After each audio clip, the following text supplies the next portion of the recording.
Halo Sobat Indibis, balik lagi di podcast Indibis Jawa Barat. Seperti yang sebelum-sebelumnya yang biasa kita lakukan, kita selalu di podcast ini kita selalu ngobrol-ngobrol sama banyak pelaku usaha yang pastinya yang ada di Jawa Barat ataupun di Bandung.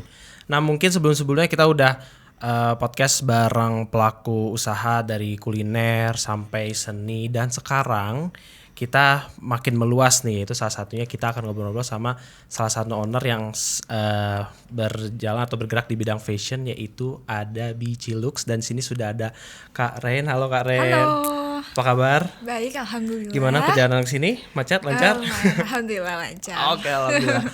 Kak Ren, tadi aku kan sebelum kita mulai podcast ini kan pasti aku ngeliat Instagramnya dulu apa segala macam. Nah ini aku penasaran, kenapa pada akhirnya Kak Ren memilih nama Bicilux, dan sebenarnya apa itu Bicilux? Oke. Jadi awalnya itu aku jualnya nggak langsung di, kan ini Bicilux sebelumnya ini baju pesta ya. Jadi sebelumnya aku itu membuat outfit pantai gitu. Anting-anting, pokoknya yang berbau-bau outfit untuk pantai. Awalnya dari sana, ternyata nggak jalan tuh di sana. Akhirnya cobalah. Sebelumnya kan aku juga jual hijab nih dari bahan organza.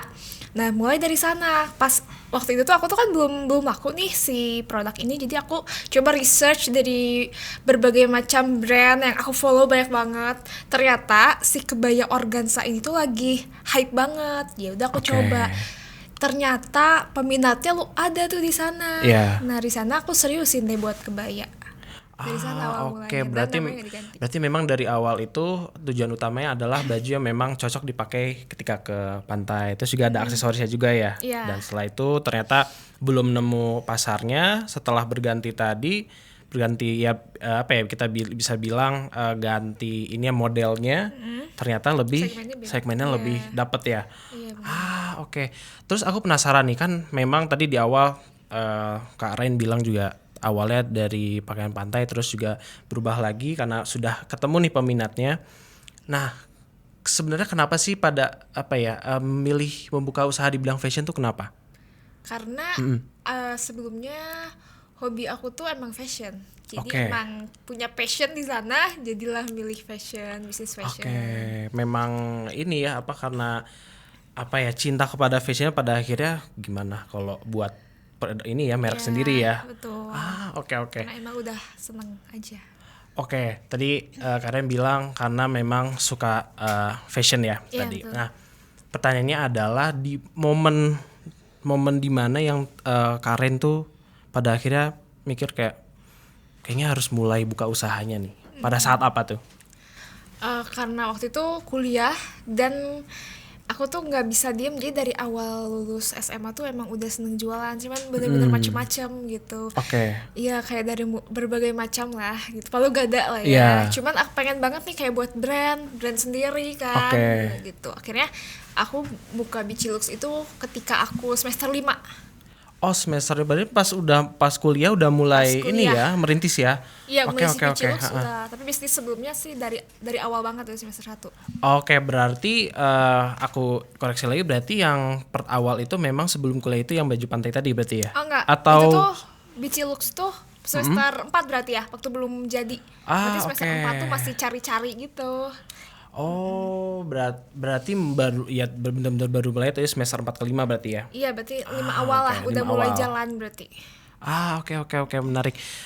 Tadi ini pertanyaan ini kayak kita pertanyaan ini ya follow up menurun. Ini tadi Karen bilang di waktu pas SMA tuh palu gada apa aja dijual. Yang paling diinget terus produk waktu itu paling laku apa kalau boleh tahu? Hijab. Oke. Kan musiman. Oke. Nah, teman-teman semua Sobis, tadi kan teman-teman sudah dengar dari apa sih itu Bicilux dan bagaimana awalnya Bicilux bertransformasi dari mungkin dari baju tadi ya, yang baju untuk pantai dan juga aksesorisnya sampai sudah menemukan targetnya sendiri, pasarnya sendiri. Nah, karena kita tadi sudah bahas juga awal mulanya tentang Bicilux dari Kak Ren, ini sebenarnya teman-teman semua bisa usaha teman-teman bisa tersupport oleh salah satu produk dari Telkom Indonesia, yaitu IndiBiz Solution. Nah, di sini IndiBiz hadir dengan tujuan memberikan akses internet yang cepat dan andal kepada usaha kecil menengah atau UKM dengan menggunakan layanan IndiBiz Solution. Nah, UKM dapat menikmati koneksi internet yang stabil dan juga berkualitas untuk mendukung aktivitas bisnis para UKM. Jadi, teman-teman semua, kalau misalkan sekiranya perlu dukungan yang lebih untuk memajukan usahanya, bisa langsung ke IndiBiz Solution. Nah, kita balik lagi. Aku juga tadi Kak Rain, setelah aku mempelajari tadi Bicilux dari Instagram Kak Rain, itu ada satu foto yang menarik perhatian, yaitu Karen ternyata pernah juara 1 lomba wirausaha muda dari sejabar. Nah, tapi pertanyaannya bukan itunya. Aku pengen taunya siapa sih yang menginspirasi Kak Rain pada akhirnya mempunyai sebuah bisnis? Oke. Aku tuh banyak banget ngikut entrepreneur yang udah di atas aku banget ya. Jadi kayak aku ngikutin cara berpikirnya gitu. Aku tuh sekarang lagi ngikutin banget CEO Humans yang parfum. Ya, aku ngikutin banget cara berpikirnya. Jadi gitu aku juga ngikut ini nih Uma Hapsari. Pokoknya aku rata-rata ngikut ke yang ya retail gitulah. Ya, jadi kan mereka banyak banget sharing. Jadi aku lumayan lah menerapkan beberapa prinsip bisnis mereka. Oke. Terus juga ini untuk lomba wirausaha muda dari sejabar itu sebenarnya prosesnya gimana Kak, kalau boleh tahu? Sampai pada akhirnya bisa ada titik, wah ternyata aku juara nih. Itu prosesnya seperti apa? Jadi awalnya itu aku ikut komunitas pengusaha muda di Bandung namanya Cempor. Di sana karena aku aktif, aku diikut sertakan di Pemprov, acara Pemprov usus fashion. Nah, dari sana kan kenal gitu ya sama beberapa orang yang fashion juga. Nah, taunya dari sana. Jadi mereka tuh panitianya itu. Jadi taunya karena dari sana, kalau nggak akan tahu ya. Akhirnya ini ya pada akhirnya juga disaring juga. Disaring dan ternyata ada. Tapi umum sih rata-rata tuh nggak cuma dari sana, ada yang dari koran, dari macam-macam. Cuman kebetulan aku taunya dari sana karena aku sebelumnya ikut pelatihan ya. Iya. Tadi nama komunitasnya Cempor Dispora. Cempor Dispora. Mungkin teman-teman Cempor Dispora yang nanti menonton video ini, jangan lupa ada ini Kak Rain nih, salah satu anggota ya berarti ya, anggota kalian yang berhasil memenangkan juara 1 lomba wirausaha muda dari se-Jawa Barat. Nah, terus setelah Kak Rain sudah memenangkan juara 1 tadi lomba wirausaha muda dari sejabar, terus juga bahasanya sudah stabil untuk menjalankan usahanya sekarang. Nah, kapan sih Karen merasa kayak momen apa bahwa wah ini Bicilux tuh udah mulai hidup nih? Oke. Panjang ceritanya. Jadi Bicilux itu kan tahun 2017. Aku mendirikan Bicilux itu 2017. Kemudian sampai 2021 itu kita masih custom order. Jadi bukan ready stock kayak sekarang. Sedangkan kalau custom order itu sehari paling nerima 10 orang sampai 15 baju maksudnya ya. Jadi sedikit. Jadi selama 4 tahun itu tuh nggak ada grow yang signifikan gimana. Jadi kayak flat aja kayak gitu. Nah, kemudian aku memberanikan diri. Kan aku tuh aktif banget nih bikin konten, marketing segala macam. Kayak awalnya tuh aku cuma bikin konten aja kan. Ternyata sayang banget cuma nerima 15. Jadi mau gimana pun banyak banget peminatnya, cuma nerimanya sedikit, sayang banget kan. Nah, jadi dari sana berpikirlah untuk membuat ready stock. Awalnya ya sedikit-sedikit sih ready stocknya. Nggak berani keluar, maksudnya 2021 tuh udah lumayan ada ready stock. Cuman bener-bener belum bisa banyak gitu. Nah, akhirnya aku memutuskan 2022 awal full semuanya ready stock, nggak terima custom order. Dan itu tuh grow-nya berkali-kali lipat. Pertama sih emang harus berani dulu ya. Saya kan ini beda segmen banget kan, yang awalnya sistem yang awalnya pre-order cuma nerima custom order, jadi benar-benar restock. Sedangkan kalau restock kan kalau misalnya kita nggak pintar marketing, kita nggak pintar inovasi, pasti stok numpuk dong. Betul.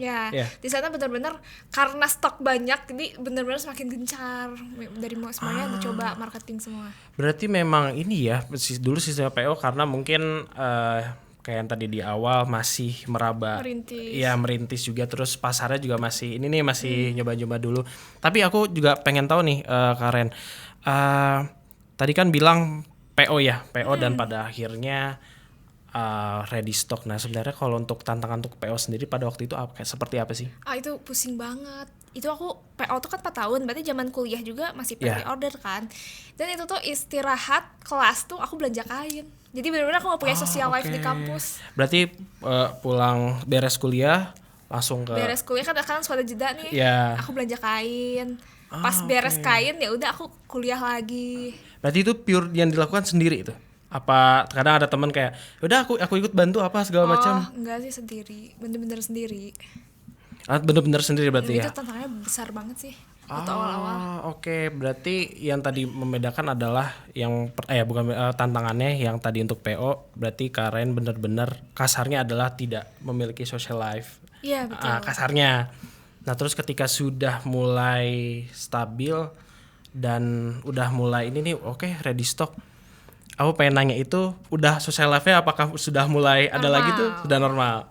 Nah itu boleh ceritain nggak gimana pada akhirnya Karen bisa memaintain stok-stok yang sudah dibuat, maksudnya transisi dari awalnya PO mungkin tadi cuma 10-15 orang dan pada akhirnya sudah ada stok untuk berbagai macam mungkin ukuran dan juga sudah untuk jumlahnya sudah bisa banyak. Nah itu gimana Karen bisa memaintain? Ya. Emang agak pusing sih awalnya karena awalnya dulu tuh waktu custom order tim aku 5 deh. Paling banyak tuh 5, sekarang 38. Jadi setelah ready stock tuh benar-benar pertumbuhannya itu naik banget. Setelah mencoba untuk keluar dari zona nyaman. Berarti kan takut. Yang 5 orang itu pada saat itu apa membantunya secara operasional kah atau memang ada yang ikut ngedesain juga atau gimana? Enggak, itu tuh penjahit, pola, admin, packing gitu doang. Jadi 5 orang itu sudah ada ininya ya, job desk sendiri-sendiri gitu. Dan sekarang sudah ada 38 orang. Itu ini sih perkembangan yang benar-benar signifikan sih itu dari 5 38 dan mungkin nanti akan bertambah terus ya. Keren ya. Nah, terus selain itu juga untuk ketika udah mulai ready stock, udah mulai banyak yang ini, sebenarnya untuk promosinya gimana Kak? Promosinya ready stock tuh aku pakai Meta Ads, Shopee Ads, live juga dikencengin. Udah gitu aku paling rajin banget tuh bikin konten organik, dan itu work banget kalau di aku dari dulu emang organik. Berarti ada soft sellingnya berarti ya? Ada soft selling, konsistensi yang penting. Tuh teman-teman kalau misalkan punya usaha terus bikin konten terus ingin promosi, yang penting tadi katanya kuncinya satu, konsisten. Itu wajib. Nah terus kalau kita ngomongin promosi, nah di Indibiz sendiri ada salah satu produknya juga yang bisa membantu teman-teman promosi lebih luas, yaitu ada OCA atau Omni Communication Assistant. Itu OCA Indonesia merupakan salah satu platform inkubasi bisnis yang dimiliki oleh Telkom Indonesia. Nah kalau untuk fokusnya sendiri, mereka itu untuk OCA itu adalah mengembangkan solusi Omni komunikasi yang dapat melakukan blast pesan, entah itu melalui telepon, email, SMS, dan dalam skala banyak waktu bersamaan. Jadi teman-teman kalau misalkan ingin promosi terus pengen pelanggannya semua tahu, nggak perlu dikirim satu-satu, nah bisa menggunakan OCA atau Omni Communication Assistant. Nah itu teman-teman bisa tuh terbantu dengan adanya yang fitur OCA Blast. Jadi tidak perlu lagi kirim satu-satu untuk promosinya. Nah kita balik lagi, kan tadi salah satu yang tadi aku tanyakan tantangannya tadi transisi dari ini ya, dari yang PO sampai ready stock. Nah kalau sekarang tantangan terbesarnya setelah aku punya 38 tim nih, ini sudah mulai dikenal banyak orang, tantangannya apa? Tantangannya ini jujur, jadi kan sekarang 38 tuh dari akhir tahun, jadi kita tuh kalau Bicilux itu peak seasonnya dari akhir tahun sampai lebaran tuh peak season banget. Jadi kan otomatis butuh banyak orang gitu ya buat bantu. Nah yang dipikirin tuh after itu, jadi ada low seasonnya juga kan. Nah low season gimana nih, sedangkan untuk Bicilux ini banyaknya tuh tim jahitnya. Iya jadi mungkin tantangannya di sana. Jadi harus selalu inovasi gitu. Jadi misalnya si low season ini mungkin yang baju pesta kan mungkin after lebaran 3 bulan kan jarang ada nikahan ya, kayak ada bulan yang tidak baik untuk pernikahan, itu sepi biasanya. Nah biasanya mungkin yang akan aku lakukan itu aku akan membuat beberapa brand baru. Yang penting tim aku nggak ada yang di-cut gitu. Oh, yang penting intinya mau itu low season, high season, yang penting tetap ini ya, tetap mau nggak mau selalu gerak terus ya. Dan juga pasti harus selalu berinovasi ya, karena itu sudah pasti kalau misalkan low season kan di mana-mana juga ya mencari jalan gimana nih biar setidaknya masih bisa orang tuh masih aware dengan produk ya, lebih ke sana. Dan ya salah satu tugas dari Karen sendiri itu benar-benar harus berinovasi setiap harinya, apalagi nih yang harus jalanin. Nah, ngomongin tentang itu, aku juga ngelihat di akunnya Bicilux ini kan ternyata ketika aku lihat itu ada dua kalau nggak salah, ada Bicilux yang skirt, terus ada yang Bicilux vintage. Nah itu salah duanya. Nah itu apakah untuk kedepannya itu dengan adanya dua itu rencana usahanya gimana kan? Tadi yang kita bicara di off air tadi ternyata ada dalam akun yang dua itu ternyata berbeda. Nah itu kedepannya gimana untuk menggerakkan semuanya dari Bicilux, terus juga ada yang skirt, ada juga yang vintage, itu bagaimana kedepannya? Jadi untuk kompetitor ini rata-rata mereka nggak aware dengan membuat produk bawahannya kan. Iya betul. Nah jadi mungkin Bicilux ini bakal berinovasi untuk bagian bawah lebih unik, lebih cantik gitu. Jadi nggak hanya songket, nggak hanya batik, mungkin bakal dibuat lebih inovasi lagi. Itu kedepannya. Jadi boleh orang-orang beli kebaya di mana aja, tapi mungkin mereka bawahan naksir nih sama si Bicilux skirt. Gitu. Berarti bisa dibilang dengan ada Bicilux ini Karen juga melihat sebuah peluang. Nah ini dengan yang Bicilux nih semua bisa masuk nih, bawahan ataupun atasan mungkin ya. Nah itu ya menurut aku sih itu sangat jeli ya berarti melihat peluangnya ya, karena tadi Karen bilang karena orang-orang biasanya kalau pakai kebaya biasanya lupa dengan bawahannya apa segala macam. Nah dengan hadirnya Bicilux juga itu bisa ya semua ya berarti ya semua bisa masuk ya, nggak hanya kebaya berarti. Oke. Di vintage. Nah kalau yang vintage tadi kan mungkin kita baru ngomong yang skirt ya. Kalau misalkan untuk yang vintage arahnya lebih kemana? Lebih ke semi daily. Jadi bisa dipakai buat nongkrong, ya lebih casual aja. Lebih casual. Tapi lebih ini ya on point juga sih, karena nggak yang casual banget. Cuman ya bisa dipakai buat nongkrong, buat daily gitu. Tapi bisa juga dipakai buat ke kondangan masih oke. Berarti nih ya informasi tambahan terhadap Bicilux itu sobis mungkin yang suka suka jalan-jalan nongkrong terus juga suka acara formal, udah pakai aja Bicilux, itu semua bisa semua masuk, mau pakaian apapun masuk. Tadi salah satunya kebaya, karena kebaya penting ya kalau untuk acara-acara formal apalagi kondangan. Jadi kondangan udah nggak perlu bingung ntar kondangan pakai baju apa ya, sudah pakai baju apa, udah ada Bicilux, itu semua masuk mau gimana pun stylenya. Nah terus untuk yang ini sebelum kita tutup nih Karen, tadi juga Karen sudah bahas dari awal Bicilux seperti apa, terus juga Karen juga pernah memenangkan tadi juara 1 lomba wirausaha muda dari Sejabar. Terus juga tadi Karen ternyata punya bahasanya produk turunan ya, kayak tadi skirt, Bicilux skirt sama Bicilux vintage. Nah ini kan pasti Karen juga dalam berusaha ini juga dulu juga pernah mungkin dikasih saran oleh teman-teman atau bahkan orang tua. Nah kalau ini sekarang aku balik nih, untuk kira-kira Karen pesan apa nih buat teman-teman yang mungkin sekarang lagi merintis dengan usaha yang sama seperti Karen, apa nih pesannya?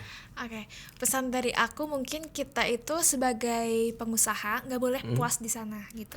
Jadi kita harus terus tumbuh lebih besar lagi. Salah satunya kita harus punya tujuan. Salah satunya mungkin kalau tujuan aku itu untuk bermanfaat kan, untuk mencari membuka lowongan pekerjaan kalau aku itu. Nah untuk tipsnya mungkin jangan lupa untuk selalu berinovasi dan juga untuk konsisten, karena itu penting banget kalau mau tetap bertahan. Kita itu harus konsisten dan berinovasi terus. Apalagi semakin berkembangnya zaman tren semakin banyak ya. Semakin ya emang fast, cepet banget Benar-benar untuk urusan fashion kayaknya akan terus berubah-berubah apapun itu. Kayak tadi pada akhirnya ya Karen bilang juga di awal Bicilux tuh yang tidak hanya itu aja, cuman ya apa namanya tadi buat daily juga bisa. Terus tadi kondangan bahkan wisuda. Jadi harus terus ya tadi inovasi ya. Inovasi, cari segmen baru juga. Ya, mungkin Bicilux akan ini selain kan mungkin kalau secara aku lihat dari segmennya kan mungkin lebih ke ini ya bisa ke kebanyakan kalau yang aku lihat ya anak-anak muda, terus mungkin bisa ke ibu-ibu juga bisa. Mungkin untuk buat ini anak-anak akan ada PR-nya masih belum kesana. Masih jauh ya. Karena fokusnya jauh lebih apa ya? Aware buat kayak banyak sekarang tuh lagi rencananya untuk ke Malaysia, difokusin ke sana. Oke. Boleh nggak diceritain sedikit kepada apa gimana ceritanya tiba-tiba melihat wah ada peluang untuk keluar nih. Oke. Boleh nggak tuh diceritain? Jadi awal mulanya itu karena banyak banget yang mau order dari Malaysia Singapura. Awalnya kita tuh kan apa ya namanya, awalnya tuh kan di WA. Cuman akhirnya coba nih yang Shopee itu loh, Shopee Street Buyer. Ternyata bagus di sana. Sedangkan kadang ada beberapa yang produknya tuh nggak sinkron gitu lah, kayak nggak lengkap gitu. Jadi rencananya pengen diseriusin untuk buka reseller Malaysia agar lebih memudahkan. Ini ya mudah untuk belinya juga ya biar nggak distributor lah distributor, karena kan kalau buat ngirim ya lumayan ya kayak lumayan, untuk sekalian aja gitu. Bisa aja ongkirnya lebih mahal dibanding harga bajunya mungkin ya kita juga nah makanya tadi pas Karen bilang ada peluang melihat untuk di Malaysia bahkan Singapura itu kan bisa menjadi ini ya motivasi buat teman-teman juga sobis yang menonton podcast sekarang ini. Karena yang tadi seperti Karen bilang teruslah berinovasi ya, terus juga harus konsisten, terus jangan ini ya jangan ada di zona nyaman juga ya, salah satunya harus berani keluar. Harus berani keluar karena kalau misalkan ya kalau aku tangkap kalau misalkan kita di situ aja kan ya bahasanya ya udahlah stagnan ya.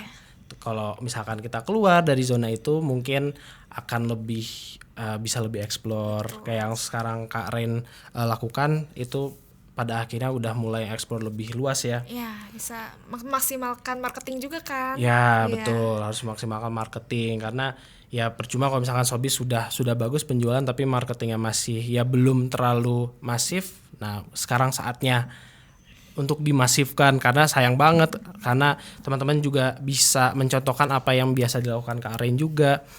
Terus juga apa namanya kalau misalkan teman-teman bisa belajar dari Karen ya mungkin akan ini juga lah apa bisa meluas juga kayak tadi Malaysia, Singapura loh di luar Indonesia. Nah ini Karen tadi juga sudah ini memberi pesan untuk teman-teman seperti tadi bilang teruslah berinovasi dan juga konsisten, terus jangan ada di zona nyaman. Nah itu teman-teman harus dicatat benar-benar karena itu cuman satu-satunya kunci yang bisa membuat teman-teman yang mungkin lagi merintis usaha fashion itu bisa keluar dari yaitu kestagnanan itulah bahasanya. Betul. Nah oke, tadi kita sudah mendengarkan banyak proses perjalanan atau proses pembentukan Bicilux sampai sudah ada di titik ini dari Kak Ren. Terima kasih banyak Kak Ren sudah sharing banyak loh ini loh. Dan semoga juga teman-teman ataupun sobis bisa mengambil info-info penting atau pelajaran-pelajaran penting dari Kak Ren yang sudah tadi disampaikan, karena tadi pun aku juga pada akhirnya iya juga ya kalau di zona nyaman mah ya nggak akan kemana-mana juga gitu. Nah ini apa ya sudah saatnya untuk teman-teman sobis yang sedang merintis keluarlah dari zona nyaman kalian. Oke, kalau begitu saya Gilang Paramuda dan saya juga ditemani oleh Rendara dari Bicilux mengucapkan terima kasih dan aku juga mengucapkan terima kasih sudah hadir di sini, sudah memberikan waktunya untuk ngobrol-ngobrol. Semoga kita bisa bekerja sama. Siap, pasti. harus itu harus ya. Nah oke, dan teman-teman juga terima kasih sudah menonton sampai akhir. Semoga kita bisa bertemu di episode selanjutnya yaitu di podcast Ini Bis Jawa Barat. Sampai bertemu di episode berikutnya. Dadah.